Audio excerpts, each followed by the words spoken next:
When Autumn Brought Love, Part 3, the walk that spoke louder as the golden hues of late afternoon stretched out around them, Lena and Jason stepped out of the cafe. Neither of them ready to say goodbye just yet. They walked side by side slowly along a quiet street. Orange leaves crunched under their feet, painting the air with autumn's fiery palette. The sky was a canvas of soft pinks and oranges as the sun began its descent.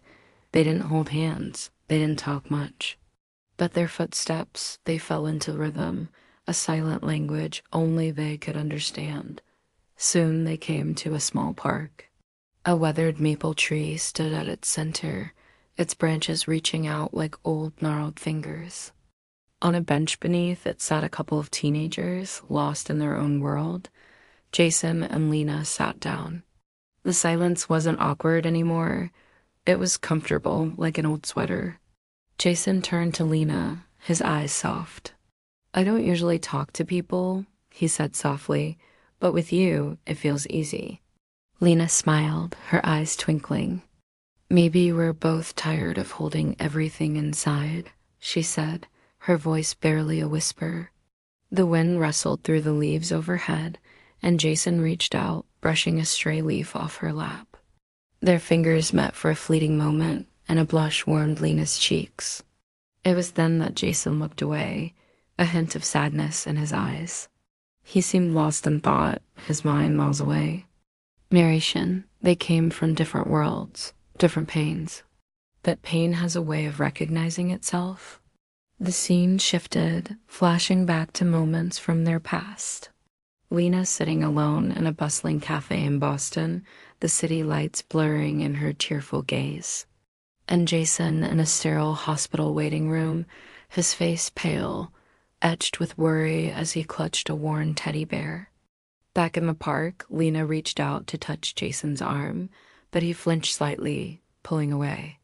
The gesture jolted her, reminding her of the invisible barriers he had built around himself. Narration: for the first time in a long time, they were seen. Not judged, not pitied, just seen. A breeze blew, carrying with it the scent of damp earth and decaying leaves. A few leaves fell onto Lena's lap, and Jason, noticing, gently brushed one off. Narration: sometimes it's not the words, it's the gentle gestures that stay in the heart. As the light faded, Jason stood up, his silhouette outlined against the fiery sky. "Thanks for today," he said quietly. "It's the first good day I've had in a while." Lena looked at him, her heart aching for him. She wanted to reach out, to touch him, to tell him everything would be all right. But she held back, respecting the invisible boundaries that separated them. "Then maybe," she said softly, "we'll try for another tomorrow." Jason turned, a slow smile spreading across his face, the first real smile we've seen from him. It lit up his face, chasing away the shadows and leaving Lena breathless. Narration: a second meeting, a shared silence, and a question: is love arriving quietly? As Jason walked her home, the quiet streetlights began to glow, casting long shadows that danced at their feet. The air was alive with the promise of another day, another chance for connection, another step towards healing. Love doesn't always knock. Sometimes it just walks beside you.